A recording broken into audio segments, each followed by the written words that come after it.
Și astăzi, aparent, e ziua cea mare, vrem să plecăm și să ajungem la Nordkap. Mai avem 370 de kilometri. Nordkap. Capul Nord, foarte, foarte tare. Ce greu e de descris în cuvinte.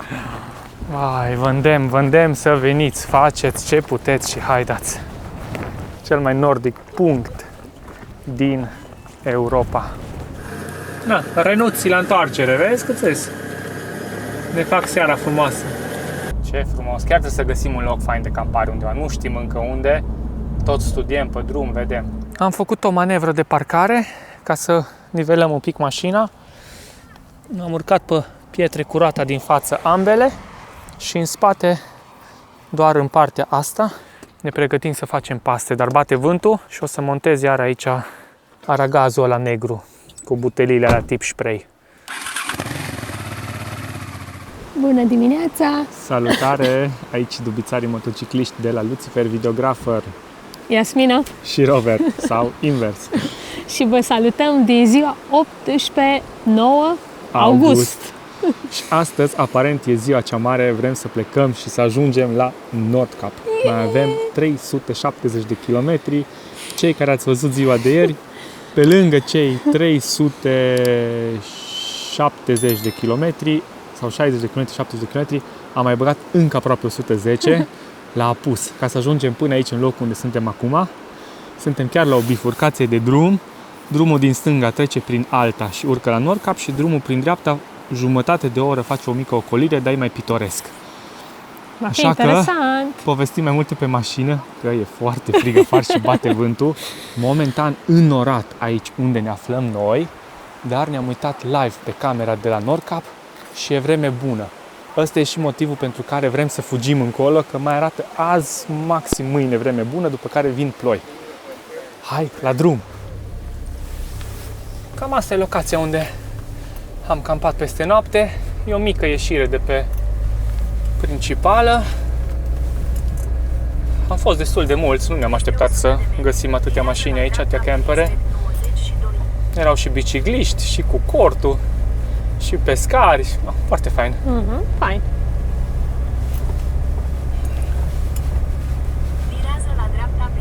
Sunt foarte dese locuri din astea de camparele aici. Intri un pic pe marginea drumului, pe drumuri din astea așa pietruite și găsești chiar parcări foarte, foarte faine și, bineînțeles, gratuite. Asta e cel mai important. Când ne aflăm în ziua 18 și nu am plătit nici măcar o singură noapte pentru a campa undeva. Și am ieșit la drumul principal. E încă 5 ore și 10 minute de mers. Și ajungem la Nordkap. Hai! Ia, se vede de aici de sus. Locația. Acolo în dreapta, jos, ar trebui să fie ceva. În spom, nu prea. Până se încălzește și dubița un pic, o lăsăm așa mai încet cu 60 la oră pe aici. Și înainte de a începe ziua propriu-zis așa cum trebuie, vreau să fac doar una-două mici remarci, pentru că am primit câteva comentarii în clipurile anterioare, acum vreo 2-3 episoade, de la persoane care, per total, oamenii au dreptate, dar noi nu suntem așa cum vor ei. Noi suntem noi și noi nu suntem alții. Da? Am spus multe cuvinte, nu s-a înțeles nimic, da? Noi suntem autentici. Noi vizităm, călătorim așa cum simțim, așa cum putem. Noi degeaba vrem să mergem să vizităm, nu știu, muzee, locuri, intrări, parcuri de distracții, habar n-am. Nu avem bani. Dacă Iasmina vă spune, buy me a coffee, cumpărați-mi o cafea, vă îndeamnă să faceți un gest simbolic de a dona 5 lei, 10 lei, cât vă permiteți, cât puteți, pur și simplu de a vă exprima susținerea față de ceea ce facem noi. Pentru noi această tură este cea mai mare de până acum. Noi anul trecut am mai făcut cu motorul Norvegia, am făcut aproape 12.000 de kilometri în 50 de zile, ne-a plăcut enorm, ne-a deschis apetitul și vrem să trăim, vrem să experimentăm viața, vrem să facem lucruri noi, vrem să riscăm. Pentru că toată lumea ne-a spus, uai, câți bani aveți că ați plecat în tură. Avem pe frastul, avem cât să plecăm de acasă și, în teorie, dacă mergem pe buget minim, sperăm să ajungem acasă cu bine. Și atunci normal că vă îndemnăm, bă, dacă puteți, ajutați-ne cu cât puteți voi. Asta nu înseamnă cerșeală. Noi nu suntem ca alții care donează un plin, cumpărăm o masă, o cină la restaurant, că donează pentru o noapte de cazare la hotel. Noi n-am cerut niciodată așa ceva. Eu am avut campania acus un an jumate, 1 euro challenge for the new Transalp. 1 euro am cerut, simbolic, 1 euro. Și mi-au sărit oamenii în cap, cum îți permiți să ceri? Pur și simplu, dacă poți și simți și vrei să contribui la visul nostru, la visul meu, donezi 1 euro. Dacă poți și dacă vrei. Nu te obligă nimeni, nu-ți pune nimeni pistolul la cap. Nu trebuie să te simți ofensat pentru asta. Ăștia suntem noi, așa călătorim, așa putem, atât se poate. Dacă vă place, până la urmă, voi sunteți pe canalul nostru. Noi vă arătăm așa cum suntem noi și cum călătorim noi. Noi ne-am văzut și cu persoane live și ne-au spus, bă, ce tare, voi chiar sunteți ca în clip. Da, pentru că ăștia suntem noi, noi nu jucăm un rol, cu toate că e foarte greu să fii natural în fața camerei, pur și simplu e greu, pentru că încercați voi acasă, vorbiți, spuneți o frază, luați-vă telefonul sau camera de filmat și filmați-vă. Nu mai știi să o spui încă o dată la fel ce ai spus înainte, pentru că e camera pe tine. Noi am trecut de tracul ăsta, noi avem deja ani în spate de filmări.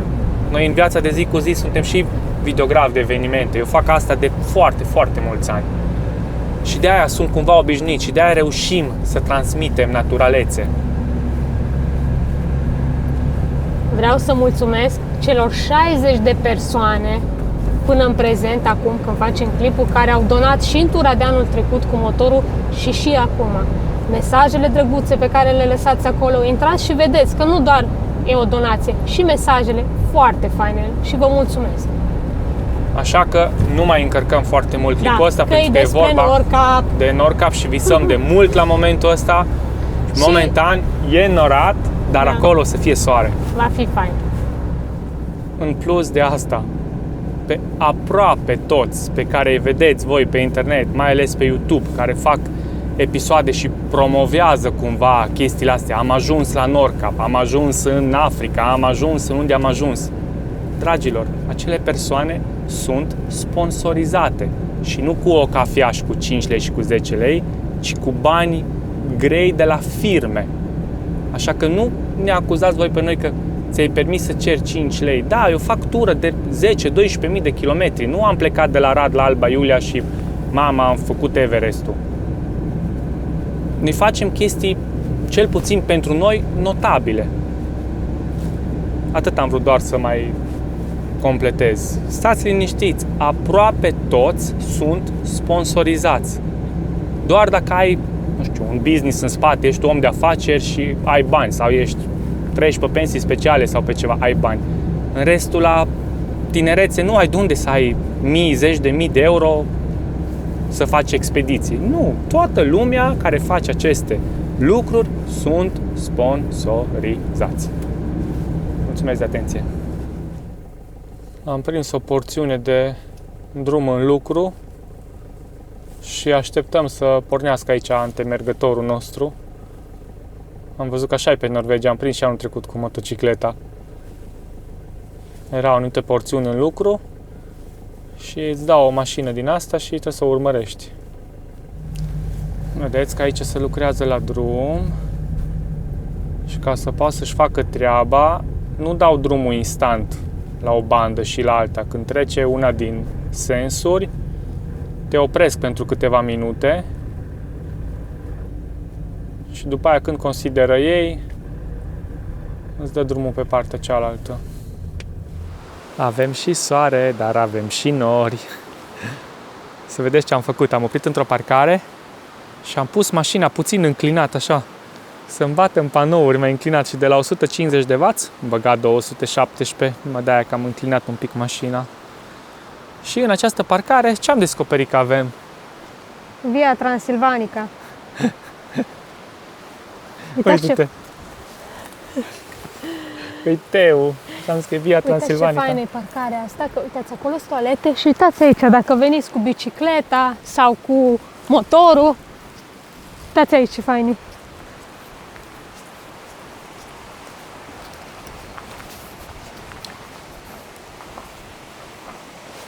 poți să și dormi aici. Clar, uite, este izopren acolo pe jos, gata, pregătit. Faci Uite un aici. foc și ce fain, wow, e superb. Și poți să faci foc pentru că ai tavanul ca la indieni deschis. Și Ce aici drăguț. jos trece o apă, uai, ce faine! Și uitați, mai sunt băncuți acolo de stat, foarte faine. Acolo te pui cu cortul, chiar acolo. Superb.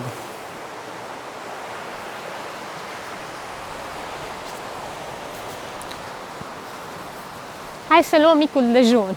Hai, că ați zis că vă arătăm de 3 ori pe zi că mâncăm, așa că asta e prima masă. Să ne țineți contorizarea. Cam asta e pe astăzi la micul dejun. Vorba aia, atât s-a putut. Aici pe tablă ne arată cum ar veni istoricul. Că vă zic că e un fel de Via Transilvanica, cum au făcut în trecut ei tot felul de trasee. Și cred că aici arată încă bucata. De la Carasioc la Alta și punctele de oprire și tot. Și aici am găsit treaba asta. Uitați ce fain e reprezentat. Cred că la fiecare punct unde vedeți 17 km, 34 de km, 47 de km, cred că se găsește câte un loc din ăsta, un refugiu. Uite-te cât e lista. Până la 90 de km duce.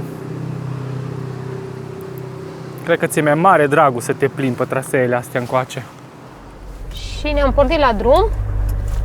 Mai avem 276 de kilometri până la Nordkap, ce frumos sună. 4 ore. 4 ore, da, vreme bună, încă soare, 19 grade. Sperăm să se mențină așa vremea. Ar fi bine, că de asta am făcut tot efortul. Acum ne-am uitat pe internet și am văzut că Emanuel Guinness e la Nordkap. A ajuns cu BMW-ul cu R1300 GS Adventure-ul de la BMW Motorrad Oradea. Bravo lor! Superb, superb! Au tras și ei ceva ca să ajungă până acolo.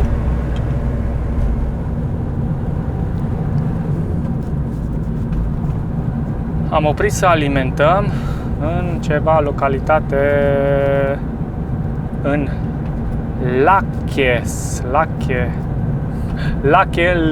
Lachelv, nu știu cum se pronunță așa. Mai avem 190 până la Nordkap și dacă tot am găsit un Circle K, am zis că opresc și alimentez la 560 de kilometri, să nu mai avem stres, că poate când coborâm de acolo încercăm să mai ne bifurcăm în câteva zone și da, mai bine să fie plinul făcut.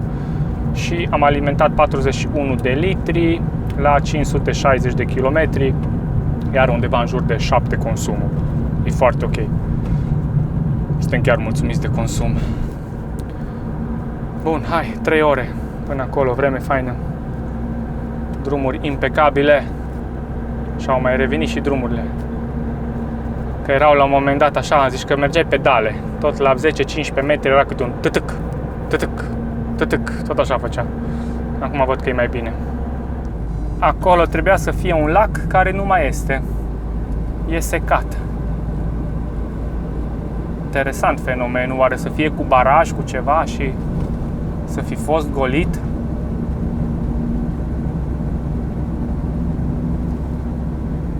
Aici se mai vede un pic de apă, dar până am pornit camera, mai înainte era secat complet, doar nisipul se vedea.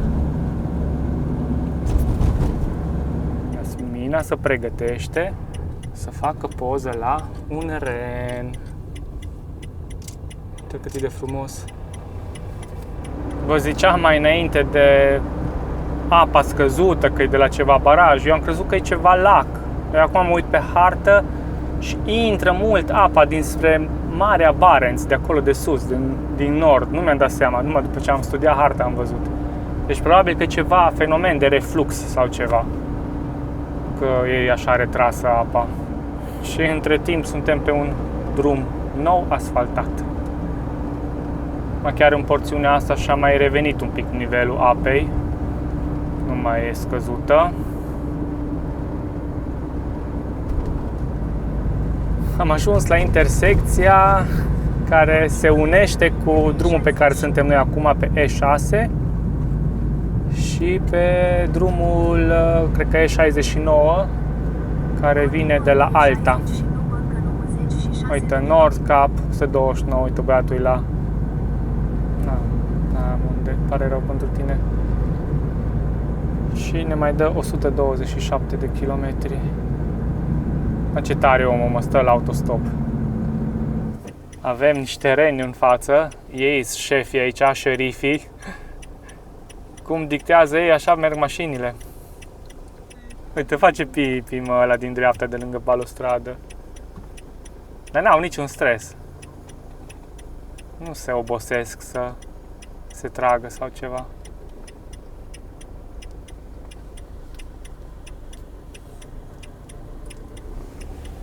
Pare nu. Urmează un tunel cu o lungime de 3,6 km. Bă, ne aducem aminte de Norvegia cu drag. Cu tunelurile astea ale lor. Țin minte acolo undeva lângă Odda, parcă am făcut stânga și am trecut un tunel de 11 km. Ăla l-am ratat anul trecut la Erdal, ăla de 25 de km. Poate anul ăsta, la coborâre. Că anul trecut l-am făcut pe munte. Se poate trece pe munte pe un drum foarte mic. Și acum cu Duba nu cred că mai trec muntele, mai ales că am făcut anul trecut. E foarte probabil să trecem tunelul. Ce faine sunt locurile astea.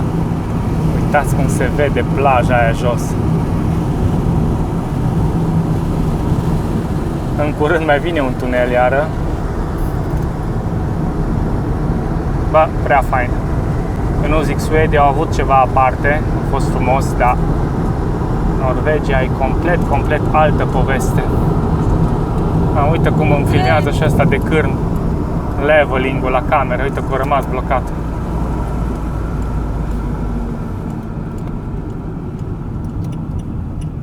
Bun, și acum cu voi, gagiilor, cum facem oare?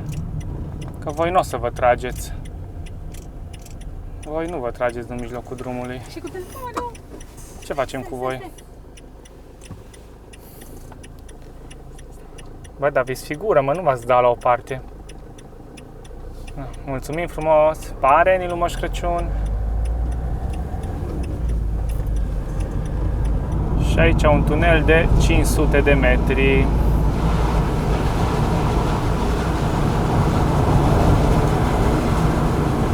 Interesant și asta. Am dezactivat de la Action Cam Horizont Leveling ăla. Am văzut că mai pățesc să rămână blocat și îți filmează cârn, chiar dacă țin camera drept.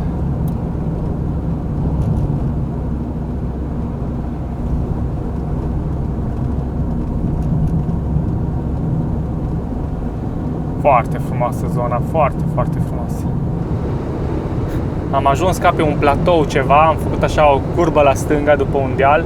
A început un vânt, efectiv șuieră toată mașina vânt și se vede pe iarbă și pe tot. Uite, săraci bicicliști, bă, deci tot respectul față de bicicliștii care vin la Nord Cap. Și cu dubița, nu că e greu, dar ai ceva de băgat. Cu motocicleta, iară e destul de challenging cu vântul și cu temperaturi și cu vreme și tot. Bicicliștii, no comment. Uitați câți reni îs pe stânga. Îs la depărtare, nu cred că se văd acum e după camera mică, dar îs ciurde întregi. Sunt foarte fain. Nu știu, toată zona asta te încarcă cu energie așa. Băi, fain. Să veniți, faceți în viața asta cum vreți voi, dar veniți, că merită. Ce rafală de vânt ne-a luat. Ai simțit? Intrăm într-un tunel și avem 60 la oră aici. E tunel de 6,9 km. Asta da. 6,9 km. Tunelul ăsta trece și prin munte și la un moment dat și pe sub apă. O să coborâm foarte mult. Se și simte.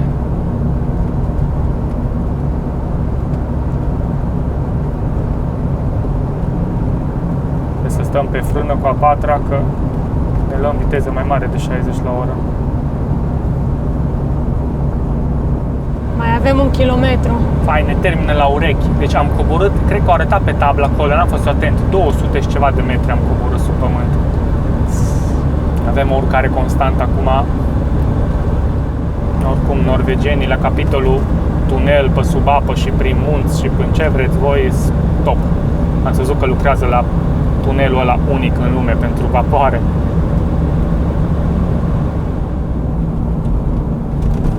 Vai, aer, lumină. 8,5 grade au fost în tunel. Avem și un pod foarte interesant.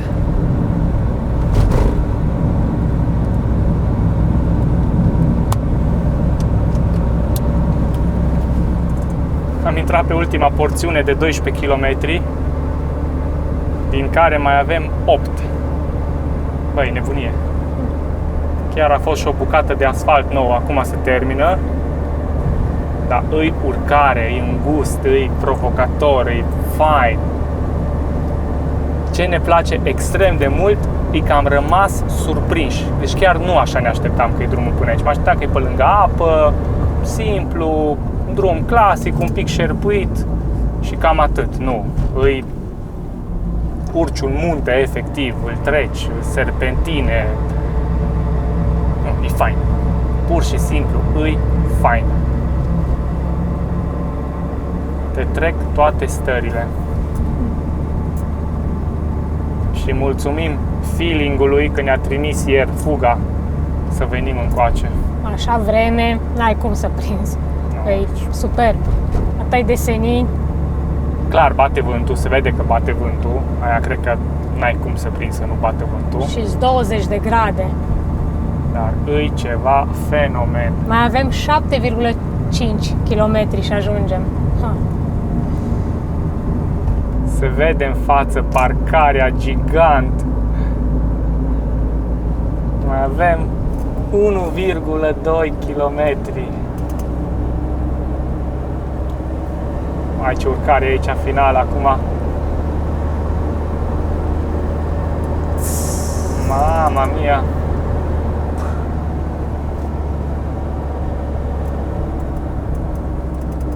Wow. Chiar Wow. Da, să vedem acum cu taxarea și cu ce mai e pe aici.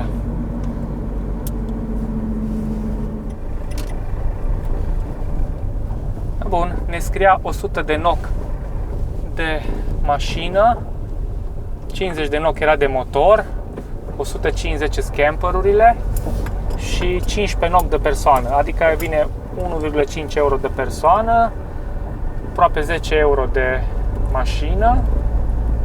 Deci noi o să plătim 130 de NOK, care vine vreo 12 euro și un pic. Sau vezi că te taxează ei, că poate spune că ești camper. Maxim 5 ore. Hi. Hello, welcome. Two people? Yes, please, and one car. Oh, okay, 130. You're gonna stay in the parking for 5 hours from now, okay? Okay. You? Thank you very much. Thank you.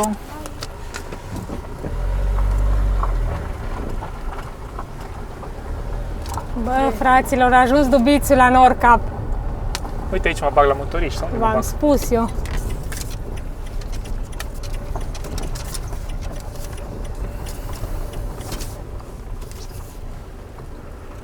Am spus eu că o să ajungă Dubițul Și aici. uite-te lângă ce suntem, lângă Africa Twin.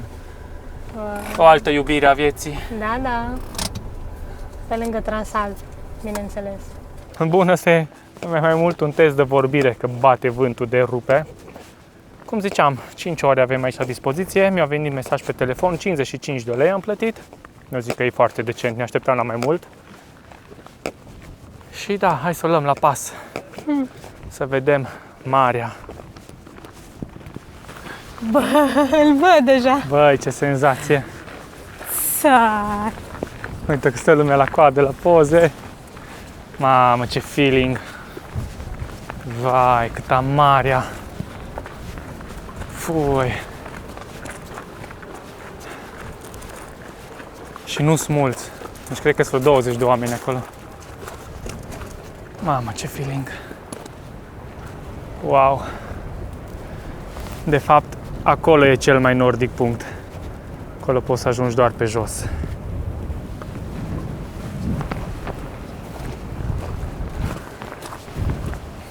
Ce greu e de descris în cuvinte. Vai, vă îndemn să veniți, faceți ce puteți și haideți. Bă, am plecat pe 23 iulie 2025 din Arad, România și 19 zile mai târziu și vreo 4700 de kilometri, ceva de genul, nu am verificat exact pe bord. Uite-ne, cel mai nordic punct din Europa, Nord Cap. Capul Nord, foarte, foarte tare. Și nu sunt mulți, cum am spus. Ai, ce fain e așa gol. Pe lângă că bate vântul, în rest totul e superb. Foarte fain. Sperăm că ne auzim. Avem lavalier, avem mâțele moarte pe el, puful. Foarte fain.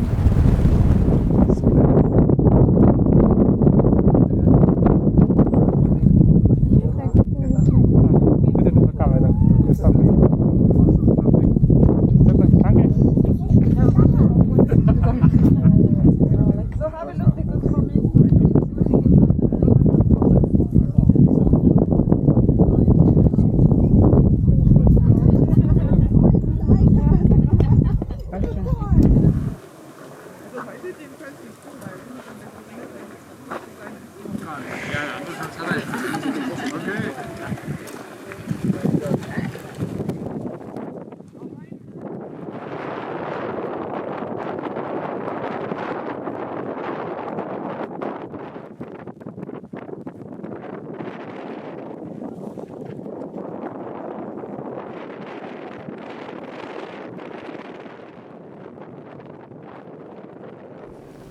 Oare se poate intra doar pentru suveniruri?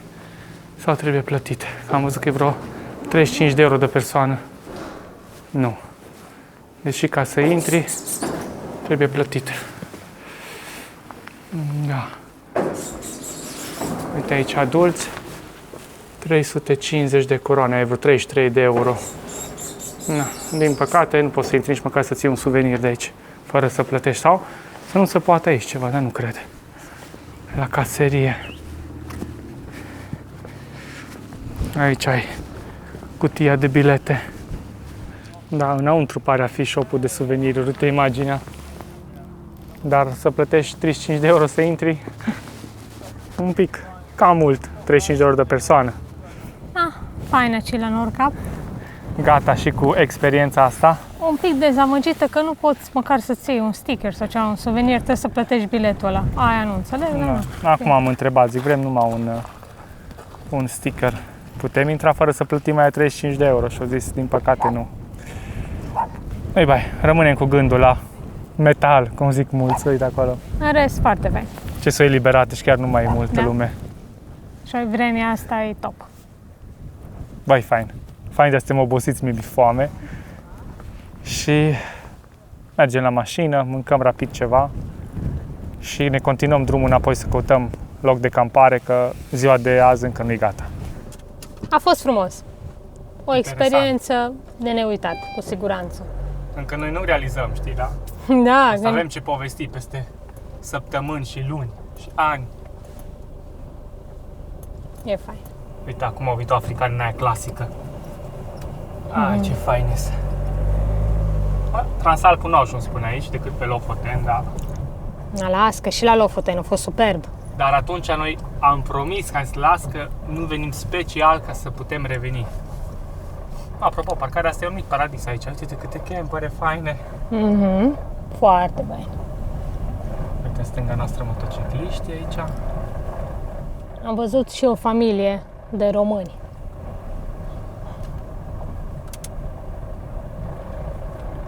În rest, mai mult Deutschland. Italia.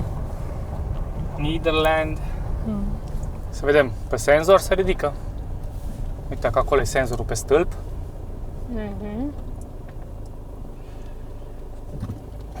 Cât am stat aici? 2 ore aproape. Cred că. Papa, Norca.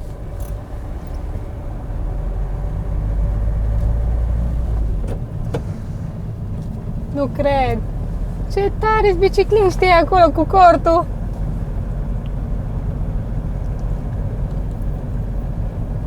Doamne, dar ce vreme, n-ai cum, n-ai cum.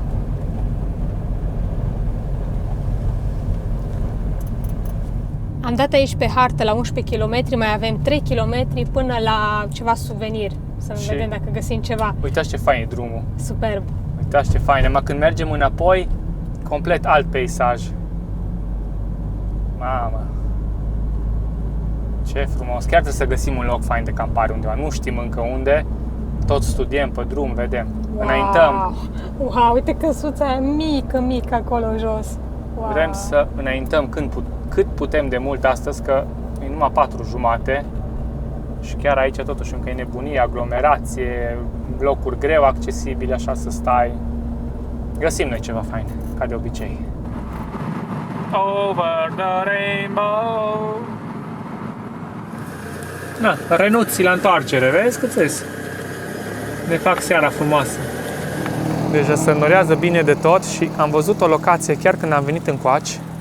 Aici este parcare, aici este parcare și aici era loc fain jos. Doar că nu știu dacă avem loc.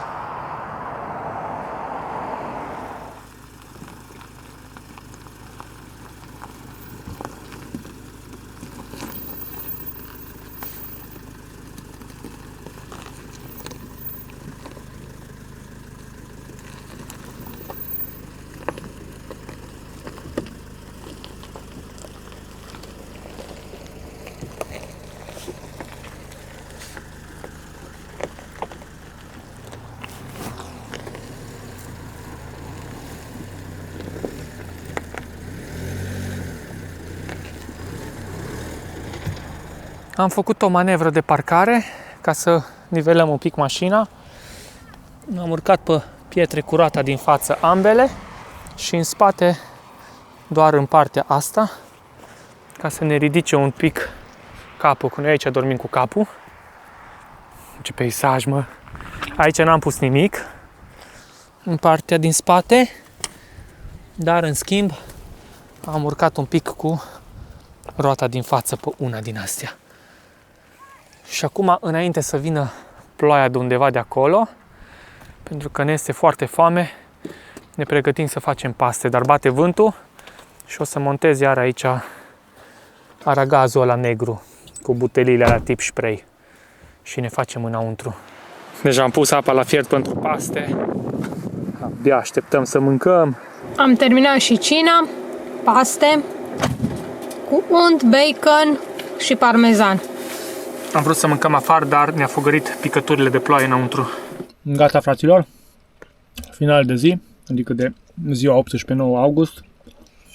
Făcut Norca, făcut toate cele, suntem împliniți, Acum să fim împliniți și... stomacește.